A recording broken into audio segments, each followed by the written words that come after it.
Welcome. This is a brief introduction to the concepts behind Engage Students to Embrace Civility.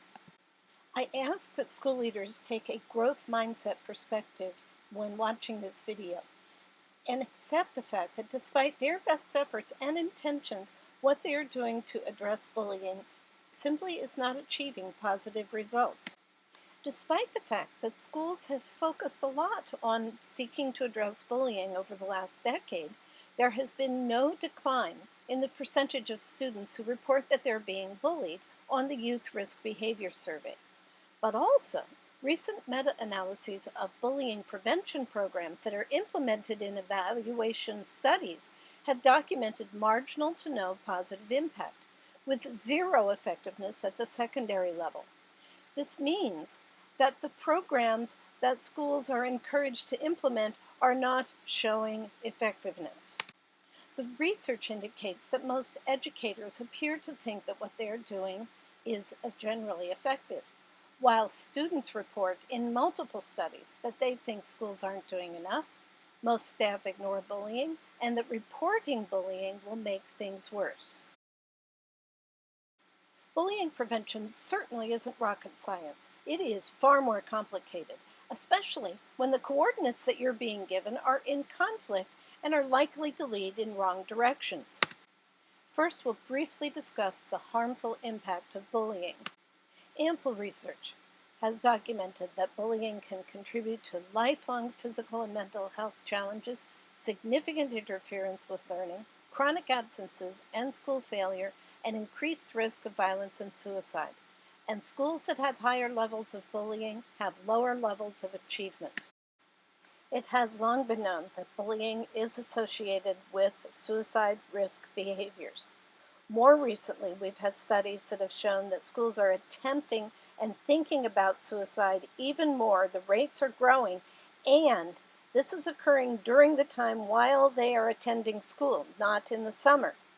We also know that the majority of those who engage in school shootings have been the recipients of bullying, and victims of bullying are twice as likely to bring weapons to school. However, it is exceptionally important not to blame these horrific incidents on student bullying. This can cause profound harm to the blamed students, fails to recognize the multiple factors involved, can increase copycat behavior, and quite frankly, unfairly blame students for conditions at the school that the school leadership has not effectively addressed. It is essential that school leaders recognize that bullying is trauma, and reducing the trauma that's being inflicted on students while they are at school must be a key component of trauma-informed practices. One of the challenges school leaders face is that there is confusion over the concept of hurtful behavior.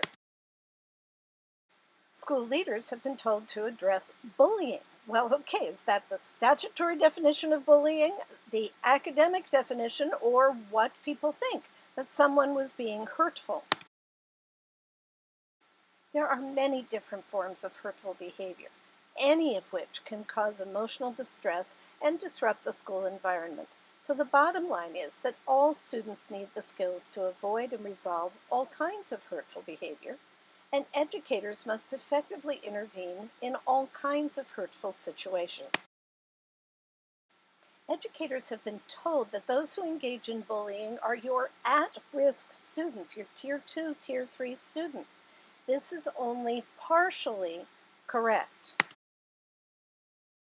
Ample recent research has documented that the primary source of bullying, especially at the secondary level, are students who are being hurtful to achieve social dominance. These students are popular, competent, socially skilled, attractive. They have plenty of empathy.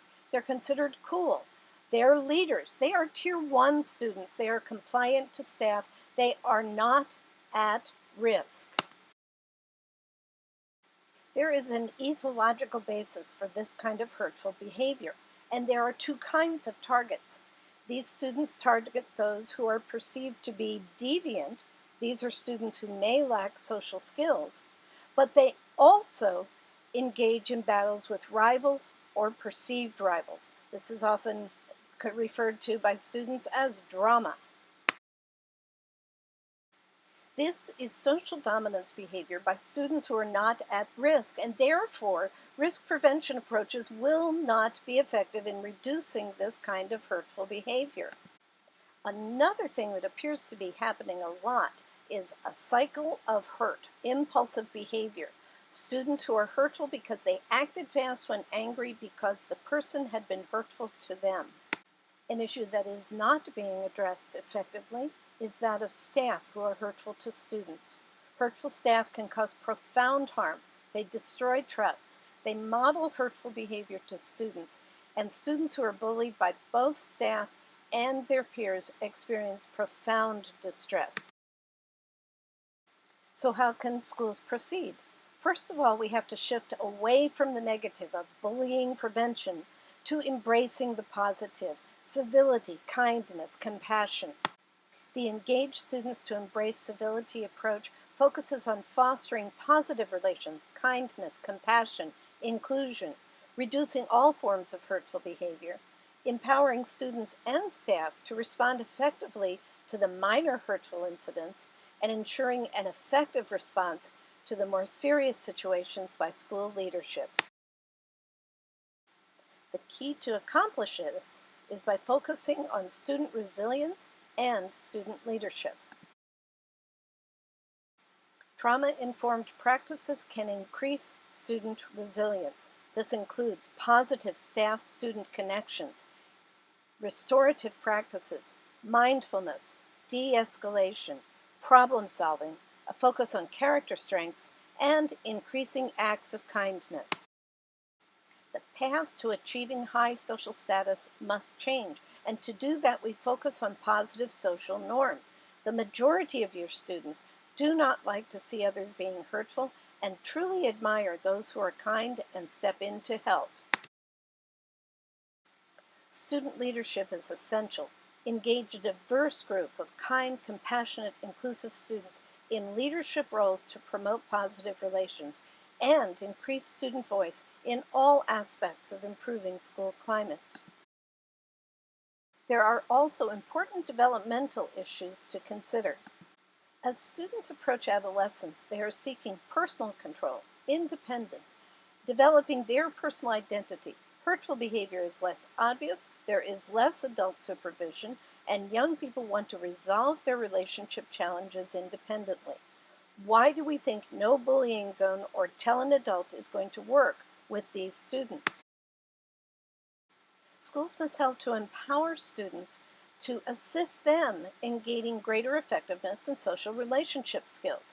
They need to know how to effectively respond if they witness hurtful behavior, have been treated badly, or have been hurtful.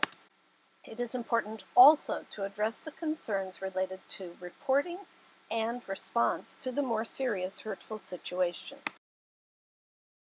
The National Crime Victimization Study School Crime Supplement found that only 43% of students who were bullied at school told school staff. The Youth Voice Project asked students who reported that they had been bullied and were feeling distressed whether they told somebody at school, and if so, whether things got better, stayed the same, or got worse.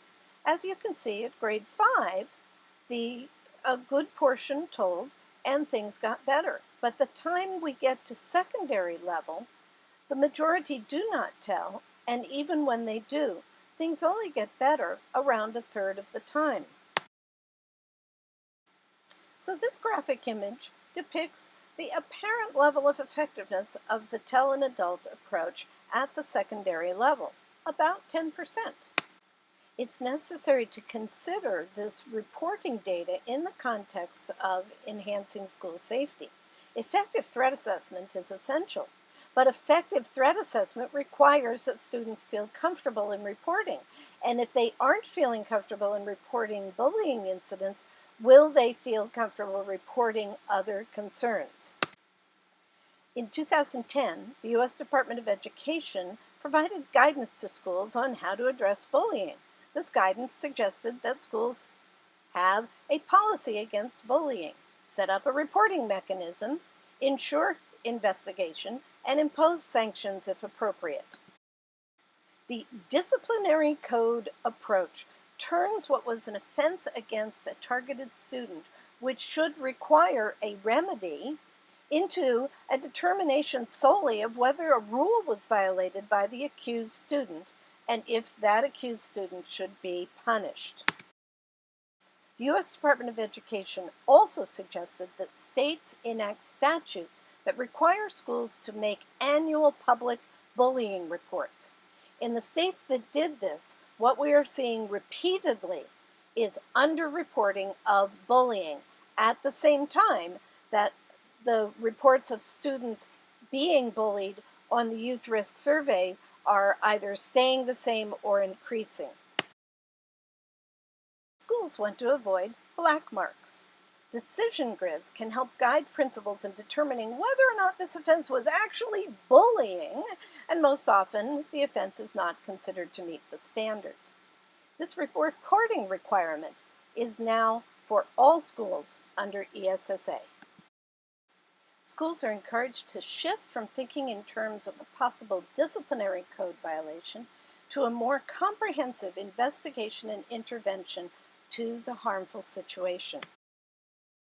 So in this next section, we will discuss how school leaders can conduct an effective investigation and intervention.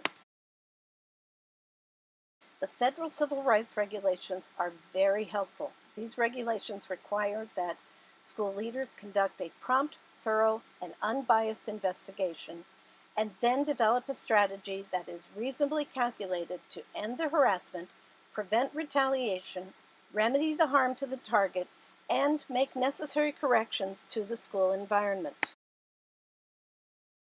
This is an excellent approach and should be used in all serious or chronic situations, not just those involving protected class students.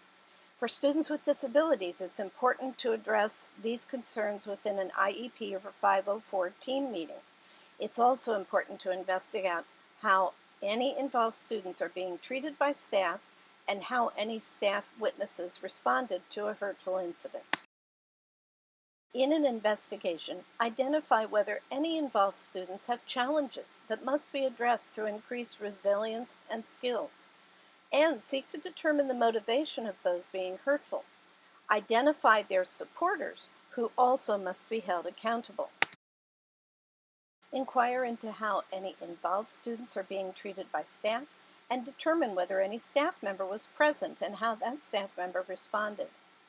Ask all involved students for their insight on how best to proceed to resolve the situation and ensure their full participation. Develop a positive action plan for any student, either the one who is being hurtful or the one who is being targeted, who has any challenges. Assist that student in gaining greater resilience and more effective social relationship skills, and ensure ongoing staff-student connections. Implement a protection plan if necessary. Hold the student who is hurtful and that student's supporters accountable. Have private discussion process that leads them to accept personal responsibility, and then engage in collaborative problem solving to identify how they will remedy the harm to the target and the community. Require that they engage in daily acts of kindness for a while to others and report to the school as part of the remedy of harm to the school community. Develop a strategy to correct any aspects of the school environment that have been identified as presenting a concern. Focus on how the school can increase inclusion and address any concerning behavior of school staff in being hurtful or not responding, also in a restorative manner. And lastly, ensure ongoing monitoring until all parties indicate that things have gotten better. I always advise schools to adopt a continuous improvement approach. On an annual basis, conduct an anonymous survey and hold focus groups on school climate that assess staff-student relationships, student-student relationships, negative incidents, and effectiveness of staff interventions. Using this data, develop objectives, identify research-informed approaches, develop implementation plans, and engage in an evaluation of effectiveness. These are the resources that are available for educators from Embrace Civility in the digital age. Engage Students to Embrace Civility is a book that is available on Amazon.com. There are 2 free videos on the Embrace Civility in the Digital Age website that educators can watch, and for a modest, tiny modest amount, get professional development units. Embrace Civility is a student leadership program that seeks to increase the social relationship skills of students and promote positive social norms. This program teaches 5 positively powerful strategies: how to reach out, say stop, report concerns, stop, own it, and fix it, and be positively powerful. The resources provided include a reproducible student guide, an implementation guide that has instructional objectives and approach, and a student survey, short training videos for both the staff mentors and student leaders, slideshows for an introductory assembly and instruction, and an email discussion group. You can find more at embracecivility.org. I would like to thank you for your attention.